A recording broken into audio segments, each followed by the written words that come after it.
లైంగిక ఆరోపణల కేసులో డాన్సర్ జానీ మాస్టర్కు మరోసారి ఉచ్చు బిగిస్తుంది. ఈ కేసులో పోలీసులు ఛార్జ్ షీట్ దాఖలు చేశారు. ఈ ఛార్జ్ షీట్లో కీలక అంశాలు ఉన్నాయి. ఈవెంట్స్ పేరుతో మహిళా కొరియోగ్రాఫర్ను లైంగిక వేధింపులకు గురి చేశారని నిర్ధారించారు. ఆమెను చాలా ప్రాంతాలకు తీసుకెళ్లి వేధించారని ఛార్జ్ షీట్లో ప్రస్తావించారు. అంతేకాదు ఆ మహిళా కొరియోగ్రాఫర్ చేసిన ఆరోపణలు అన్నీ నిజమేనని తేల్చారు పోలీసులు.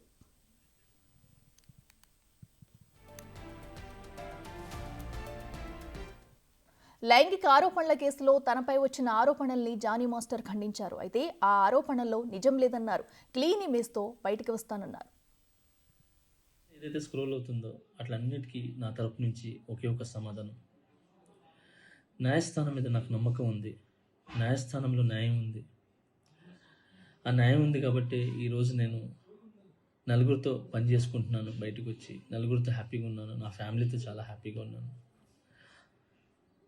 నా మనసుకు తెలుసు ఏం జరిగిందని, ఆ దేవుడికి తెలుసు, నా అంతరాత్మకు తెలుసు.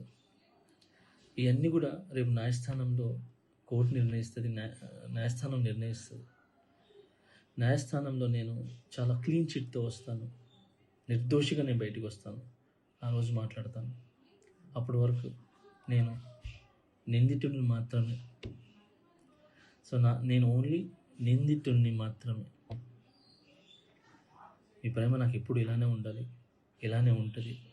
నాకు తెలిసింది ఒకటి, నేను నాకు వచ్చిన పనితో బాగా కష్టపడటం, ఎంటర్టైన్ చేయటం.